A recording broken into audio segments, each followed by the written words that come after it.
Hello and welcome back to Unnati IAS.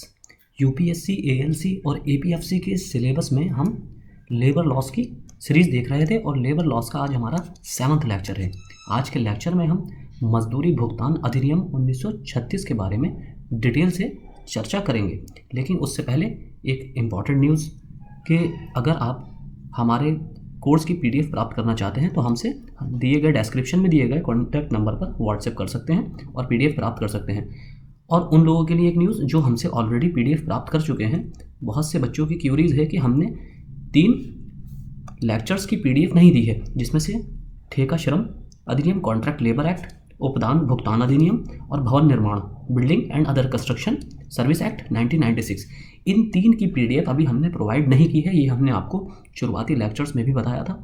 In 3 acts की PDF हम next month आपको provide करेंगे। नेक्स्ट मंथ के फर्स्ट वीक में हम प्रोवाइड आपको कर देंगे। इसके अलावा जो 2 टॉपिक और हैं जिसकी हम आपको पीडीएफ प्रोवाइड करेंगे अभी, वो human resource development 4th topic आपका, और प्रिंसिपल ऑफ नेचुरल जस्टिस। ये सारे टॉपिक हमारे इसके बाद 2 रह जाएंगे। इसके अलावा जो लेबर लॉस, सोशल सिक्योरिटी और इंडस्ट्रियल रिलेशन, इन तीनों के जो एक्ट हैं वो हम आपको पूरी पीडीएफ सिवाय 3 एक्ट्स के, 3 जो एक्ट आखिर के बचे हुए हैं जिसके अभी बारे में हमने अभी बताया, ये 3 एक्ट, इनके अलावा सारे एक्ट की हम पीडीएफ आपको ऑलरेडी प्रोवाइड कर चुके हैं। अब बाकी जैसे कि आपका करंट इवेंट्स है, कॉन्स्टिट्यूशन ऑफ इंडिया है और जनरल मेंटल एबिलिटी, ये हम अपने कोर्स में आपको पीडीएफ इसकी प्रोवाइड नहीं करेंगे। जैसे कि हमने आपको पहले भी बताया था, हम किसी भी तरह से इसका कमिटमेंट नहीं कर रहे हैं, लेकिन हम आपको करंट इवेंट्स की टॉपिक कराने की कोशिश करेंगे और जितना हो जाएगा वो इसकी पीडीएफ ऑलरेडी आपको फ्री रहेगी, हमारी फ्री ऑफ कॉस्ट रहेगी हमारे टेलीग्राम चैनल पर, जो कि उन्नति आईएएस नाम से ही हमारा टेलीग्राम चैनल है। उस पर आपको इसकी पीडीएफ मिल जाएगी एट ए टाइम जब हम करंट इवेंट्स कराएंगे। ये सारे कोर्स कंप्लीट होने के बाद, यानी कि स्टैटिक पार्ट कंप्लीट होने के बाद, जो भी हम करंट इवेंट के लेक्चर जितना भी हमसे पॉसिबल हो सकेगा हम वो कवर करने की कोशिश करेंगे। तो आज के लेक्चर में हम मजदूरी भुगतान अधिनियम 1936 के बारे में देखेंगे, पेमेंट ऑफ वेजेस एक्ट 1936।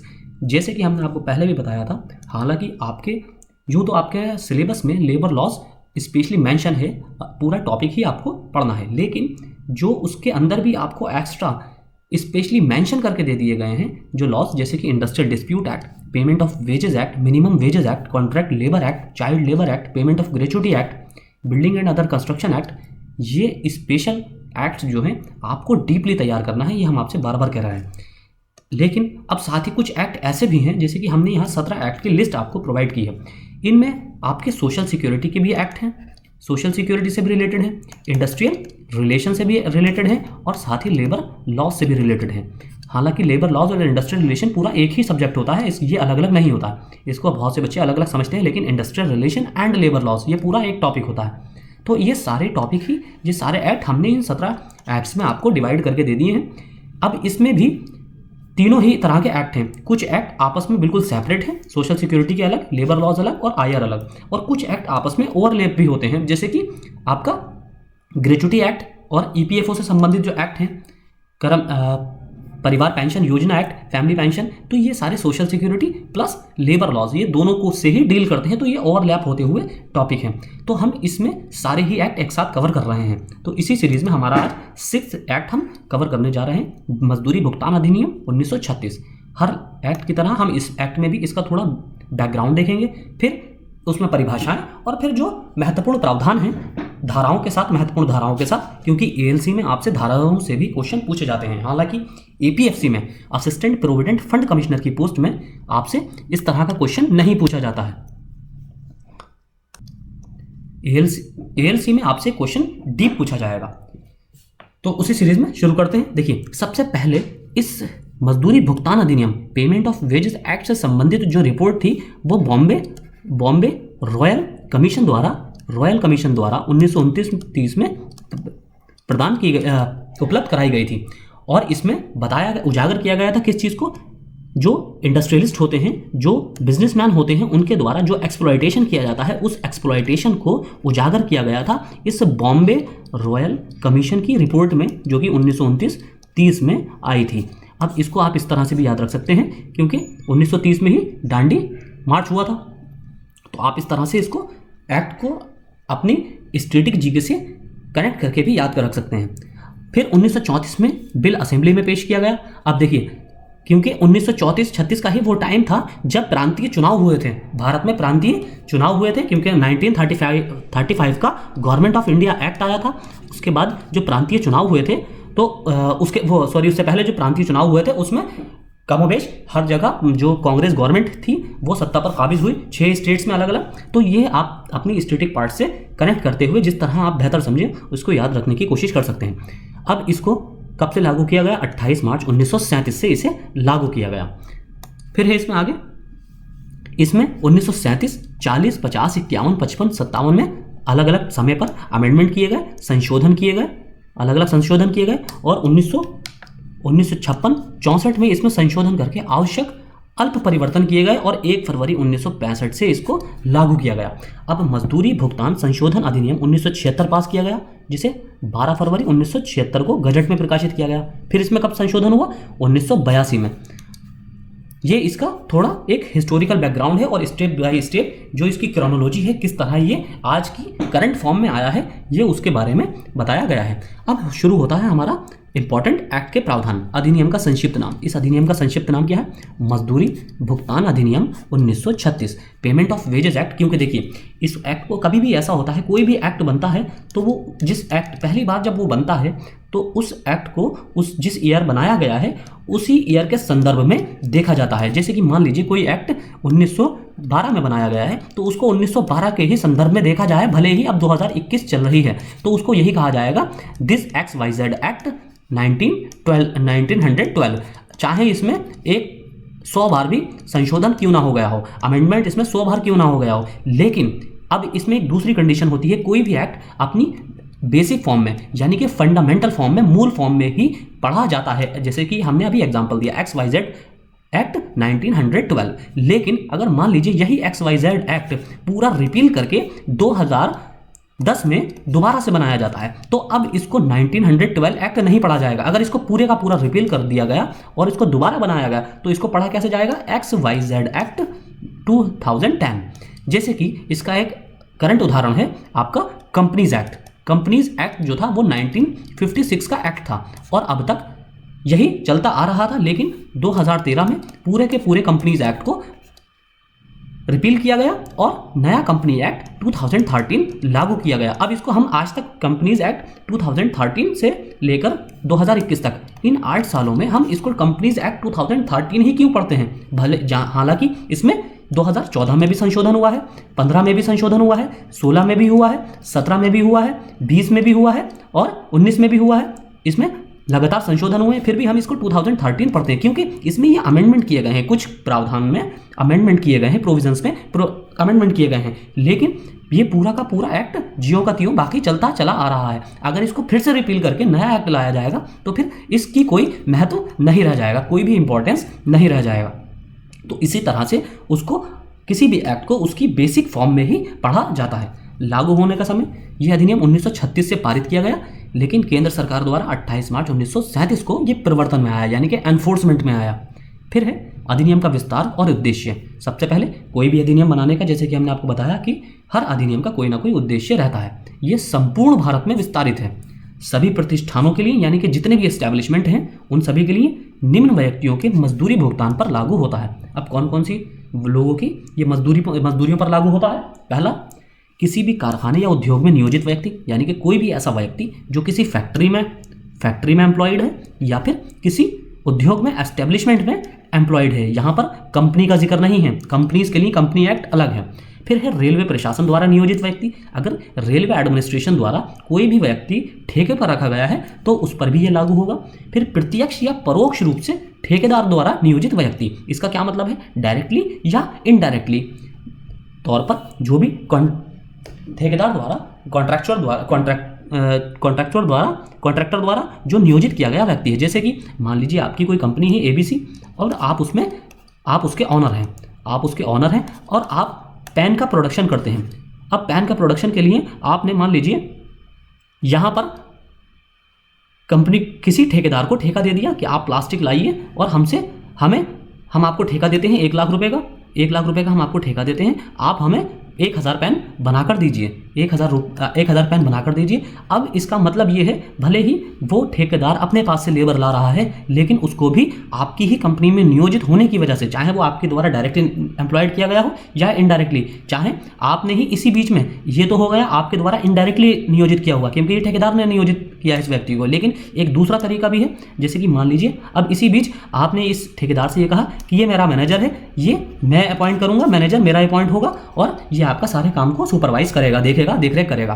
तो अब ये, क्योंकि ठेकेदार आपने कॉन्ट्रैक्ट तो ठेकेदार को दिया था, लेकिन यहाँ पर आपने मैनेजर अपना गुजर दिया है, तो इसकी वजह से ये ठेकेदार द्वारा इनडायरेक्टली एम्प्लॉयड व्यक्ति हो गया, क्योंकि ठेकेदार के सारे काम को यह रेगुलेट कर रहा है एक तरह से। तो इसको भी इस अधिनियम के अंतर्गत नियोजित व्यक्ति, एम्प्लॉयड व्यक्ति माना जाएगा और उस पर भी ये अधिनियम लागू होगा। अब ठेकेदार रेलवे प्रशासन से संविदा करके उसको क्रियान्वित करने के लिए वचनबद्ध होता है। कोई भी कॉन्ट्रैक्टर किसमें, जो रेलवे एडमिनिस्ट्रेशन होता है, उसके कॉन्ट्रैक्ट जो होता है उसको लागू करने के लिए, एनफोर्समेंट या इम्प्लीमेंट करने के लिए ये इस पर बाइंडिंग होता है। आगे इसमें इसके विस्तार करने का अधिकार राज्य सरकार को है, यानी कि कोई अगर स्टेट गवर्नमेंट अगर चाहे तो इस अधिनियम को, इस एक्ट को कहीं पर भी किसी अन्य प्रतिष्ठान के लिए भी, अन्य एस्टेब्लिशमेंट के लिए भी लागू कर सकती है। यानी कि ये ज़रूरी नहीं है कि सिर्फ इन 3 कंडीशन में ही लागू हो, क्योंकि ये state government, concern state government के अंतर्गत आता है। कंसर्न स्टेट गवर्नमेंट को ये पावर दी गई है कि वो किसी भी प्रतिष्ठान पर अपनी इच्छा अनुसार इसको लागू कर सकती है।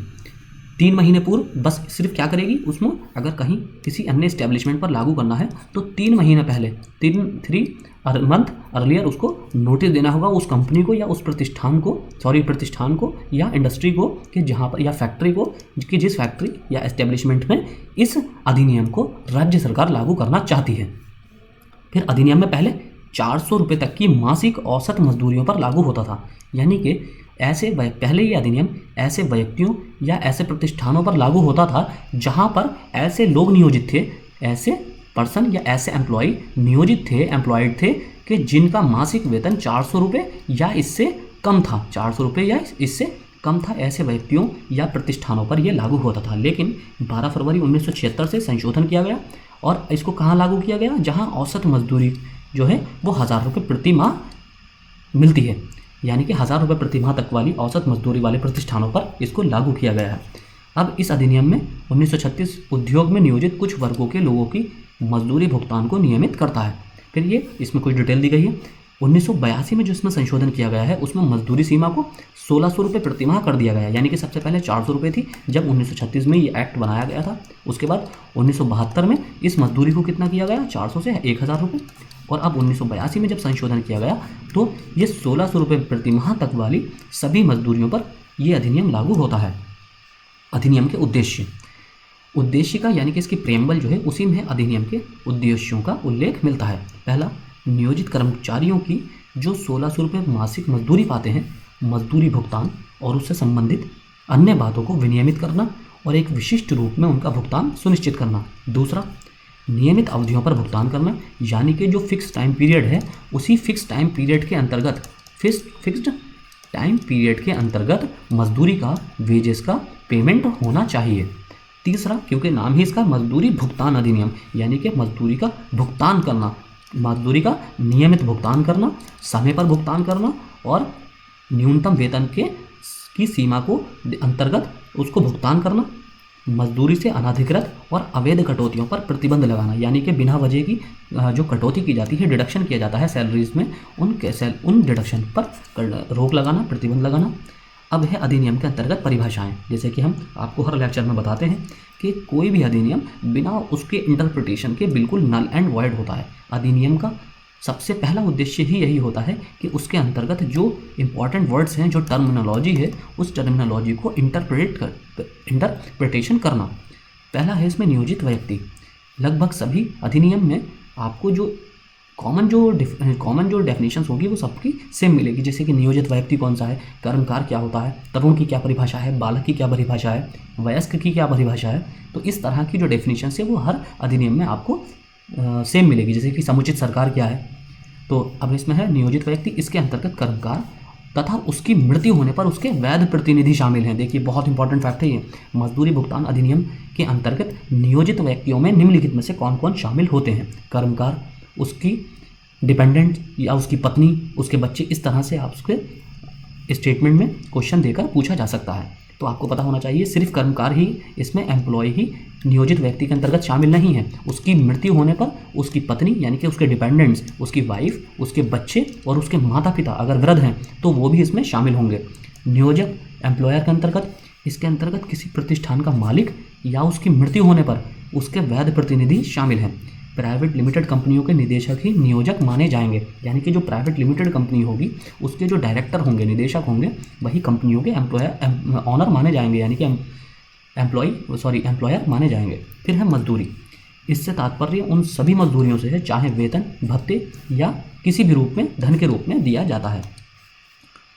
अब है मजदूरियों में निम्नलिखित सम्मिलित नहीं है।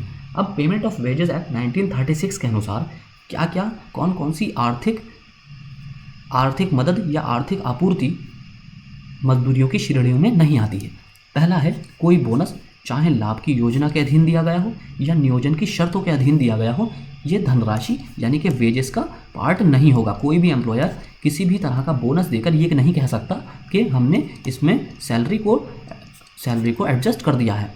दूसरा है किसी आवास सुविधा का मूल्य या प्रकाश, जल की आपूर्ति, चिकित्सा, परिचर्चा या अन्य सुविधा, यानी कि अगर कोई एम्प्लॉयर मेडिकल अलाउंस दे रहा है तो वो उसको मेडिकल अलाउंस को सैलरी से नहीं डिडक्ट कर सकता। अगर जल की आपूर्ति दे रहा है यानी कि अगर ड्रिंकिंग वाटर की वहाँ फैसिलिटी है तो ड्रिंकिंग वाटर की फैसिलिटी के आधार पर सैलरी का डिडक्शन नहीं कर सकता। तीसरा है किसी सेवानिवृत्ति वेतन निधि यानी कि रिटायरमेंट फंड जो होता है या भविष्य अंश निधि में नियोजक द्वारा दिया गया कोई योगदान। अगर कोई भी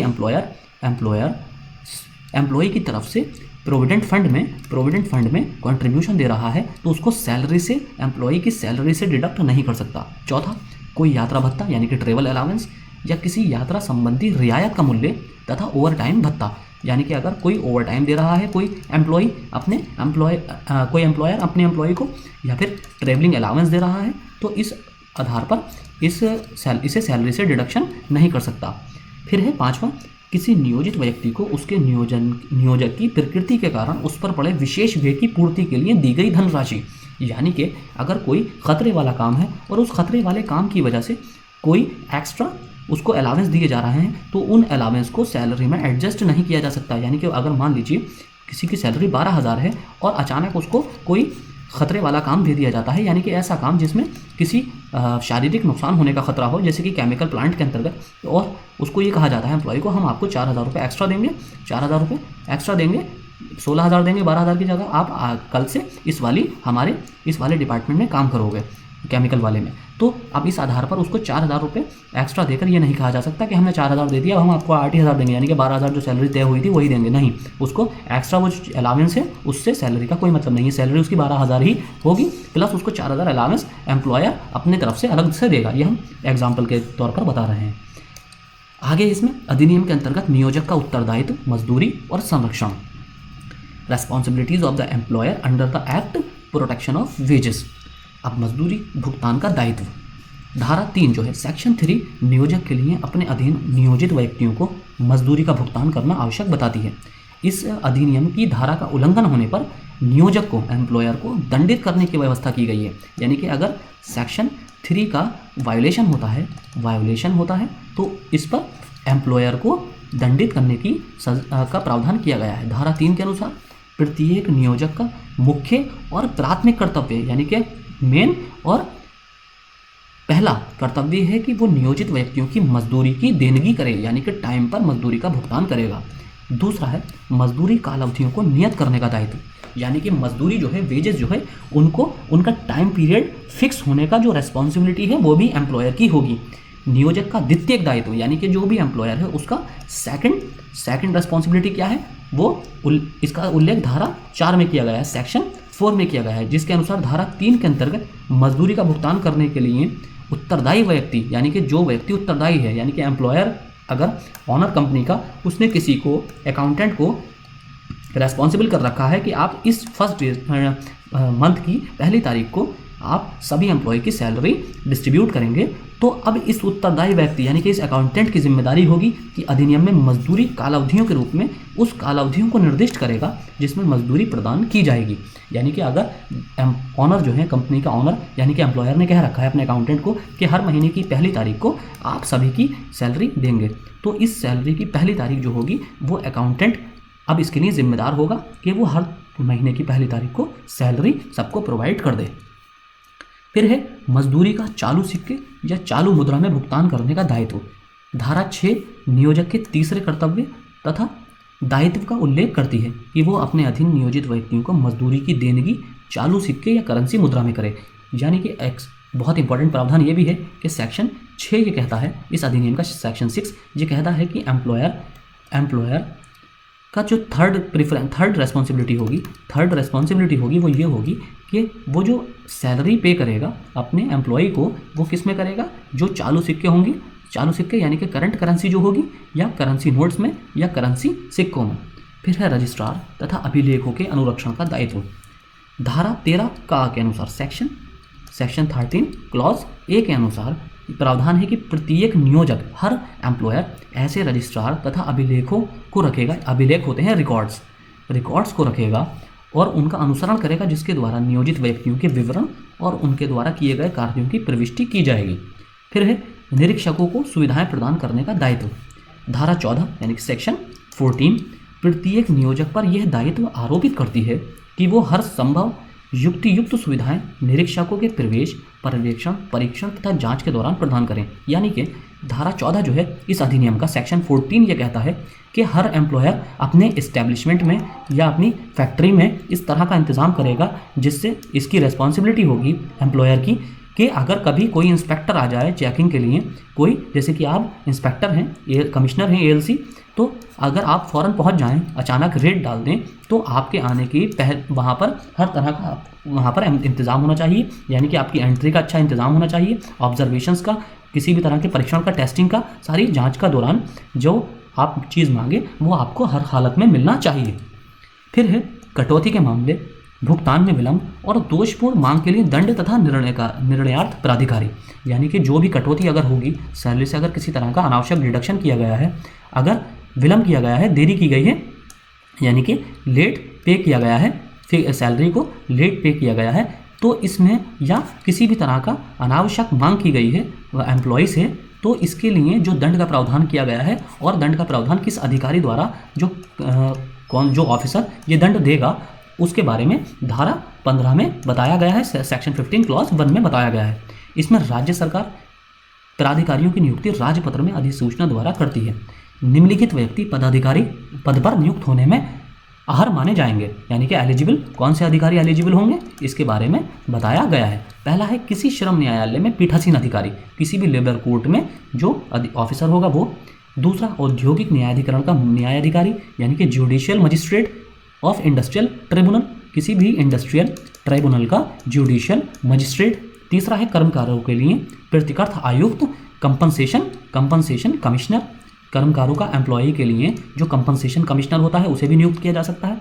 चौथा है दीवानी अदालत में न्यायाधीश, और पांचवा है वेतनिक मजिस्ट्रेट, स्टाइपेंडरी मजिस्ट्रेट को भी इसमें नियुक्त किया जा सकता है पीठासीन अधिकारी के तौर पर या निर्णयार्थ प्राधिकारी को दंड देने वाले अधिकारी के रूप में नियुक्त किया जा सकता है।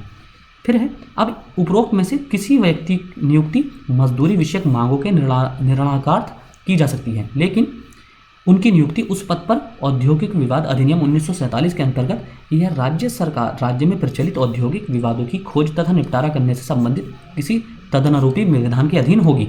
यानी कि ये जो लोगों की नियुक्ति की जाएगी, इन पांचों तरह के लोगों की नियुक्ति जो की जाएगी वो इंडस्ट्रियल डिस्प्यूट एक्ट 1947 के तहत की जाएगी।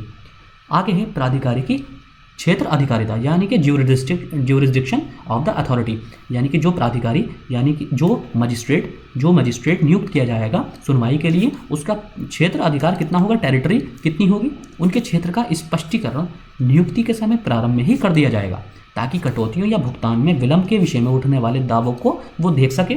इस प्रकार इस अधिनियम में इस बात की भी पुष्टि की गई है कि कोई सरकार यदि आवश्यक समझती है तो किसी निर्दिष्ट क्षेत्र के लिए एक से अधिक प्राधिकारी की नियुक्ति और साधारण या विशेष आदेश द्वारा संपन्न किए जाने वाले कामों का बंटवारा भी कर सकती है। तो ये इस तरह का जो क्षेत्र अधिकार है वो आपको हर अधिनियम में एक समान देखने को मिलेगा कि राज्य सरकार एक प्रतिष्ठान के लिए एक या एक से अधिक लोगों को यानी कि न्याय अधिकारियों को नियुक्त कर सकती है, किसी पूरे एक क्षेत्र के लिए भी एक अधिकारी को नियुक्त कर सकती है, या एक पूरे क्षेत्र के लिए डिवाइड करके अलग अलग अधिकारियों को नियुक्त कर सकती है, या फिर किसी एक क्षेत्र में किसी एक खास इंडस्ट्री के लिए या एस्टेब्लिशमेंट के लिए अलग से एक अधिकारी को नियुक्त किया जा सकता है। मान लीजिए यहाँ पर 1000 इंडस्ट्रीज़ लगी हैं, लेकिन उन 1000 में से एक ये केमिकल कोई प्लांट है, मतलब यहाँ पर एक अकेला ही रसायन वाला प्लांट है, तो इसकी स्पेशल देखरेख के लिए किसी अलग से एक ऑफिसर को नियुक्त किया जा सकता है। आगे प्राधिकारी के समक्ष मांग प्रस्तुत करने की पद्धति, presentation of application for direction. धारा 15(2) में प्रावधान है कि यदि किसी नियोजित व्यक्ति को मजदूरी से इसके प्रावधानों के विपरीत कटौती की गई है या मजदूरी भुगतान में विलंब किया गया है, तो उसके लिए ऐसे प्राधिकारी के समक्ष उपधारा 3 यानी कि सब क्लॉज 3 में अंतर्गत निर्देश देने के लिए आवेदन प्रस्तुत किया जा सकता है। यानी कि इसमें ये बताया गया है कि इसमें मेनली ये बताया गया है कि किस तरह से प्रेजेंट करना है अपनी शिकायत को, कि कोई भी एम्प्लॉई अपनी शिकायत को किस तरह से अधिकारी के सामने यानी कि मजिस्ट्रेट के सामने प्रस्तुत कर सकता है, प्रेजेंट कर सकता है, और किस हालत में, अगर उसकी सैलरी से अनावश्यक डिडक्शन किया गया है या फिर उसकी सैलरी से किसी भी तरह का डिडक्शन के अलावा अगर भुगतान में देरी की गई है, विलंब किया गया है, तो उसको किस तरह से अपनी शिकायत रखनी है वो उसका तरीका बताया गया है। आवेदन प्रस्तुत करने में सक्षम व्यक्ति, अब उसकी तरफ से कौन उसका आवेदन प्रस्तुत करेगा? वह व्यक्ति स्वयं जिसकी मजदूरी काटी गई है या मजदूरी भुगतान में विलंब किया गया है, यानी कि एम्प्लॉय खुद भी डायरेक्ट अपना आवेदन है वो प्रस्तुत कर सकता है। दूसरा, कोई भी विधि व्यवसायी यानी कि इसकी तरफ से, इस एम्प्लॉय की तरफ से कोई भी लीगल पर्सन का मतलब ये है कि कोई भी लीगल अथॉरिटी यानी कि कोई वकील, अधिनियम के अधीन कोई भी व्यक्ति, यानी कि अगर इस अधिनियम में किसी को मेंशन किया गया है कि कोई अलग से स्पेशल व्यक्ति, राज्य सरकार अगर कोई ऐसा मेंशन करती है तो उस व्यक्ति को भी प्रेजेंट करने का अधिकार होगा। फिर ये किसी भी पंजीकृत श्रमिक संघ का कोई भी अधिकारी यानी कि कोई ट्रेड यूनियन जो होगी उसकी तरफ से भी कोई अधिकारी इस आवेदन को प्रस्तुत कर सकता है। और उपधारा 1 के अधीन प्राधिकारी की अनुज्ञा लेकर कोई भी अन्य व्यक्ति, अगर प्राधिकारी इसकी आज्ञा देता है तो किसी भी व्यक्ति द्वारा इस शिकायत को पेश किया जा सकता है। आवेदन की अवधि, प्राधिकारी के समक्ष आवेदन 12 महीने के अंदर प्रस्तुत किए जा सकते हैं। यानी कि अगर किसी एम्प्लॉय की आज 28 नवंबर 2021 को सैलरी में डिडक्शन किया गया है या अनावश्यक देरी की गई है, तो वो 12 महीने के अंदर यानी कि 27/11/2022 से पहले 27/11/2022 तक या उससे पहले आवेदन कर सकता है। ये अवधि पहले 6 महीने थी। ये समय उस दिन से लागू हुआ माना जाएगा जिस दिन मजदूरी में कटौती की गई है या मजदूरी का भुगतान किया जाना निश्चित था। इस अधिनियम में यह भी बताया गया है कि 12 महीने की अवधि का पश्चात भी प्राधिकारी इसे स्वीकृत कर सकता है। यानी कि अधिनियम में 12 महीने का समय है, लेकिन 12 महीने के बाद भी ये उसका अपनी विश होगी, अपना प्लेजर है कि अधिकारी उसको एक्सेप्ट करे या ना करे। आवेदक प्राधिकारी का समाधान कर देता है कि आवेदन प्रस्तुत करने के पर्याप्त और उचित कारण थे। विलंब को क्षमा करते समय प्राधिकारी को पूर्णतया संतुष्ट होना चाहिए कि उसका कारण विलंब की पूरी अवधि में विस्तारित था। फिर है प्राधिकारी की शक्तियां, यानी कि जो ऑफिसर अपॉइंट किया जाएगा सुनवाई के लिए उसके पास क्या क्या शक्तियां होंगी। अब इसके बारे में सेक्शन 18 और सेक्शन 15 में बताया गया है। सेक्शन 18 के अनुसार धारा 15 के अंतर्गत नियुक्त प्रत्येक प्राधिकारी को, देखिए प्राधिकारी किस धारा के अंतर्गत नियुक्त होता है? धारा 15 के अंतर्गत। तो धारा 18 ये कहती है कि धारा 15 के अंतर्गत नियुक्त प्रत्येक प्राधिकारी को सिविल प्रक्रिया संहिता क्रिमिनल प्रोसीजर कोड 1908 के तहत निम्नलिखित प्रयोजनों के लिए सिविल न्यायालय की शक्तियां प्राप्त होंगी। साक्ष्य ग्रहण करना, यानी कि किसी भी एविडेंस को कलेक्ट करना, गवाहों की उपस्थिति बाध्य करना, किसी भी गवाह जो होगा उसको प्रेजेंट करने के लिए बाइंडिंग करना, और दस्तावेजों को प्रस्तुत करने हेतु विवश करना, यानी कि हर तरह के डॉक्यूमेंट को वहां पर प्रेजेंट करने के लिए भी प्राधिकारी सक्षम होगा। प्राधिकारी को उक्त प्रयोजनों तथा धारा 195 के अर्थ तथा अधिकार के संबंध में सिविल कोर्ट माना जाएगा। दीवानी प्रक्रिया संहिता की धारा 115 के अधीन प्राधिकारी के निर्णय का उच्च न्यायालय में पुनर्विलोकन नहीं हो सकता। यानी कि इसमें यह भी प्रावधान किया गया है, ये भी पावर दी गई है प्राधिकारी को, मजिस्ट्रेट को, कि वो दीवानी प्रक्रिया संहिता धारा 115 के अधीन ये सेक्शन 115 जो है ये मजदूरी भुगतान अधिनियम, पेमेंट ऑफ वेजेस एक्ट अधिनियम की धारा 115 नहीं है, यहाँ बात हो रही है दीवानी प्रक्रिया संहिता, आपका क्रिमिनल प्रोसीजर एक्ट की धारा 115 के अधीन प्राधिकारी का निर्णय उच्च न्यायालय में इसका रिव्यू नहीं किया जा सकता, यानी कि उस स्टेट के उच्च न्यायालय में। अब सुनवाई की प्रक्रिया कैसी होगी? धारा 15 क्लॉज 3 और क्लॉज 4 में ऐसे आवेदनों की सुनवाई के लिए प्रक्रिया निर्धारित की गई है। इसके अनुसार उपधारा 2 यानी कि सब क्लॉज 2 के अधीन कोई भी आवेदन प्राप्त होने पर प्राधिकारी आवेदन या नियोजक या धारा 3 के अंतर्गत मजदूरी का भुगतान करने के लिए उत्तरदायी अन्य व्यक्तियों को चुनेगा और उन्हें अपनी बात कहने का अवसर प्रदान करेगा। अब है निरीक्षकों की नियुक्ति। इनकी नियुक्ति राज्य सरकार द्वारा राजपत्र में विज्ञापित करके की जाती है। उनकी नियुक्तियों की पुष्टि तथा प्रकाशन भी राज्य सरकार द्वारा किया जाता है। नियुक्ति की प्रक्रिया सीधे या प्रोन्नति से आयु, अनुभव, वेतनमान, क्षेत्राधिकार, सेवा अवधि, स्थानांतरण, पद त्याग, अन्य सुविधाएं आदि के बारे में नियम बनाना ये पहले से ही सरकार अवगत कराती है। निरीक्षकों की संख्या बिल्कुल पहले की तरह जैसे हर एक्ट में होती है। संख्या के संबंध में अधिनियम में स्पष्ट उल्लेख नहीं है। सुसंगत परिस्थितियों, कार्य की अधिकता, आवश्यकता को ध्यान में रखते हुए सरकार उचित संख्या में निरीक्षकों की नियुक्ति करेगी। फिर है निरीक्षकों के अधिकार और कर्तव्य। अधिनियम की धारा 14 क्लॉज 4 में इसके अधिकार में निम्नलिखित बातें सम्मिलित हैं। पहला, निरीक्षक इस बात की जानकारी हासिल करने के लिए कि क्या इस अधिनियम के प्रावधानों को या उसके अंतर्गत बनाए गए नियमों का समुचित रूप से पालन हो रहा है या नहीं, ऐसे परीक्षण तथा जांच पड़ताल कर सकता है जैसा कि वो उचित समझता है। दूसरा, ऐसी पुलिस सहायता के साथ जैसा वो उचित समझे किसी भी रेलवे प्रतिष्ठान में किसी भी उचित समय पर इस अधिनियम के उद्देश्य की पूर्ति के लिए परिसरों में प्रवेश कर सकता है। तीसरा, लिखित आदेश द्वारा औद्योगिक प्रतिष्ठानों में अनुरक्षित किसी रजिस्टर या अभिलेख के प्रस्तुत करने की अपेक्षा कर सकता है, यानी कि अपना रिटर्न ऑर्डर देकर किसी भी अनुरक्षित किसी भी रिकॉर्ड या अभिलेख, जो भी अभिलेख होगा उसको प्रस्तुत करने की एक्सपेक्टेशन कर सकता है।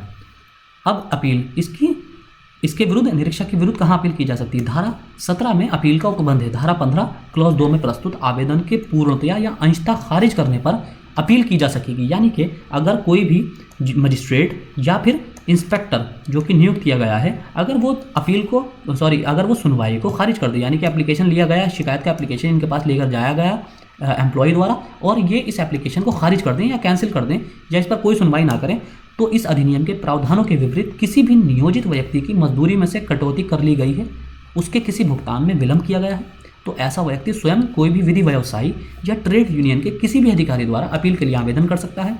धारा 15(3) के निर्देश, जहां आवेदन सुनने वाला प्राधिकारी प्रतिकूल निर्णय देता है, यानी कि अगर इसके पक्ष में, एम्प्लॉई के पक्ष में निर्णय नहीं देता है, प्रतिकूल का मतलब इसके अगेंस्ट निर्णय देता है, उक्त धारा की उपधारा 4 के अंतर्गत प्राधिकारी द्वारा 50 रुपये तक का किया गया आर्थिक दंड, जिसकी अदायगी नियोजित द्वारा किए जाने का आदेश देता है कि उसने गलत ढंग से नियोजन के विरुद्ध कार्यवाही की थी। तो इन तीनों आधारों पर अपील की जा सकती है। अपील करने की अवधि, अपील करने का समय 30 दिन का होता है। यह 30 दिन की मियाद यानी कि जो लिमिट है वो आज्ञा या निर्देश दिए जाने की तिथि से मानी जाएगी। देखिए पहले वाले में था 12 मंथ। 12 मंथ कब था? यानी कि मान लीजिए आपके सैलरी में डिडक्शन किया गया, अब आप अपनी जिस दिन डिडक्शन किया गया है उस दिन से लेकर अगले 12 महीने तक या उससे पहले आप अपना आवेदन सक्षम अधिकारी के द्वारा सामने प्रस्तुत कर सकते हैं। तो ये तो थी मियाद आपकी शिकायत करने की। अब इस अधिकारी ने अगर आपकी शिकायत को रिजेक्ट कर दिया तो इसके विरुद्ध, इस शिकायत के विरुद्ध अपील करने का जो समय है वो 30 दिन है। यानी कि मान लीजिए जैसे कि आज 28 नवंबर है, 28 नवंबर 2021 आपकी सैलरी में डिडक्शन होता है आज, और आप आज ही अपील, आज से लेकर 27 नवंबर 2022 तक आप अपील कर सकते हैं, सक्षम प्राधिकारी के समक्ष अपील कर सकते हैं। अब मान लीजिए आपने 1 जनवरी 2022 को सक्षम प्राधिकारी के सामने अपील की, लेकिन उसने आपने शिकायत दर्ज की, लेकिन उसने आपकी शिकायत को कैंसिल कर दिया, यानी कि उस पर कोई सुनवाई नहीं की। तो आप 30 दिन के अंदर यानी कि 31 जनवरी 2022 से पहले इसके विरुद्ध अपील कर सकते हैं। अब अपील कहाँ की जाएगी? बंबई, मद्रास तथा कलकत्ता के प्रेसिडेंसी टाउन्स में इस अधिनियम के अंतर्गत अपील स्मॉल कॉजेस कोर्ट में तथा इसके अलावा अन्य स्थानों पर जिला अदालतों में की जा सकेगी। यानी कि इन 3 स्थानों के अलावा आप भारत के किसी भी शहर में हो तो वहाँ की जिला अदालत में, डिस्ट्रिक्ट कोर्ट में आप अपील कर सकते हैं। इसमें आगे अपील करने का कोई अधिकार नहीं है। अधिक से अधिक उच्च न्यायालय में रिवीजन प्रार्थना पत्र दिया जा सकता है। अब अपील कौन करेगा? नियोजक यानी कि एम्प्लॉयर, नियोजित या कर्मकार एम्प्लॉई, विधि व्यवसायी लीगल प्रोफेशनल यानी कि एडवोकेट, पंजीकृत ट्रेड यूनियन का कोई भी अधिकारी यानी कि ट्रेड यूनियन जो होगी उसका कोई सचिव, फिर है निरीक्षक या फिर इंस्पेक्टर खुद। विधि व्यवसायी या ट्रेड यूनियन का अधिकारी तभी किसी कर्मकार के लिए अपील कर सकता है जबकि उसे स्वयं कर्मकार ने लिखित रूप से प्राधिकृत किया है। यानी कि अगर कर्मकार यानी कि एम्प्लॉय अगर आप हैं और आप लिखित रूप में किसी लीगल प्रोफेशनल को या एडवोकेट को प्राधिकृत कर रहे हैं, ऑथराइज्ड कर रहे हैं, तभी वो लीगल व्यक्ति, लीगल प्रोफेशनल या वकील आपकी तरफ से अपील कर सकता है। फिर है शस्तियाँ या दंड, पेनाल्टीज। प्रावधान इसके लिए धारा 20, 21, 15, धारा 15 क्लॉज 4 और धारा 17 क्लॉज ए में किए गए हैं। धारा 20 के अनुसार नियोजित व्यक्ति की मजदूरी के भुगतान के लिए उत्तरदायी तथा निम्नलिखित धाराओं के उल्लंघनकर्ता को न्यूनतम 200 से अधिकतम 1000 रुपये तक का आर्थिक दंड दिया जा सकता है। यानी कि उस पर मिनिमम 200 रुपये की पेनाल्टी लगेगी और मैक्सिमम 1000 रुपये की पेनाल्टी लगेगी। किन धाराओं के लिए 1000 रुपये तक का आर्थिक दंड होगा? धारा 4 के अनुसार जो नियोजक मजदूरी अवधि निश्चित नहीं करता है, यानी कि कोई भी एम्प्लॉयर जो मजदूरी की अवधि जो है, वेजेस का जो टाइम पीरियड है उसको अगर फिक्स नहीं कर रहा है, एक फिक्स टाइम पर नहीं दे रहा है, तो उस पर 1000 रुपये तक का जुर्माना लग सकता है। कार्य दिवस पर भुगतान ना करना, यानी कि अगर वीकडेज है, वीकडेज पर अगर भुगतान नहीं कर रहा है तो भी उस पर धारा 5 क्लॉज 4 के अनुसार 1000 रुपये तक का जुर्माना लग सकता है। फिर है मजदूरी का भुगतान चालू सिक्कों या करेंसी नोट में ना करके किसी और तरह से कर रहा है तो भी उस पर जुर्माना लग सकता है। दोहरा अपराध। अब है सेक्शन 20 का क्लॉज 5। इसके अनुसार कोई व्यक्ति जो एक बार पहले इस अधिनियम के अधीन किसी दंडनीय अपराध के लिए दोष सिद्ध हो चुका है और दोबारा उसी उपबंध के उल्लंघन का दोषी पाया जाता है तो वो दोष सिद्धि के लिए अधिकतम 3 महीने और न्यूनतम 1 महीने की सजा या 1000 रुपये अर्थदंड, लेकिन 200 रुपये से कम ना हो, इससे दंडित किया जा सकेगा। मान लीजिए किसी एम्प्लॉयर ने इस पहले वाले क्लॉज का उल्लंघन किया, यानी कि उसने मजदूरी की अवधि निश्चित नहीं की और उसको पहले दंड दिया जा चुका है, लेकिन उसने फिर से वही गलती की और दोबारा शिकायत कोर्ट में पहुंच गई, तो कोर्ट क्या करेगा? उसको मिनिमम 1 महीने या मैक्सिमम 3 महीने तक का इम्प्रिजनमेंट यानी कि जेल हो सकती है, इम्प्रिजनमेंट हो सकता है और साथ ही साथ 1000 रुपये तक का जुर्माना। लेकिन ये जुर्माना 200 रुपये से कम नहीं होना चाहिए, 200 रुपये से ज़्यादा का होना चाहिए और 1000 रुपये तक का होना चाहिए, या फिर ये दोनों ही चीज़ें इस पर हो सकती हैं।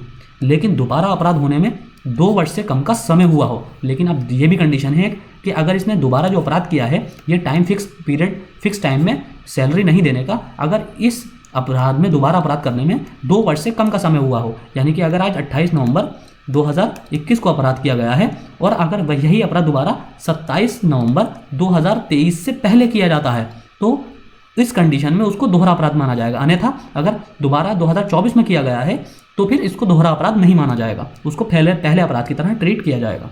तो आज के लेक्चर में इतना ही। Thank you.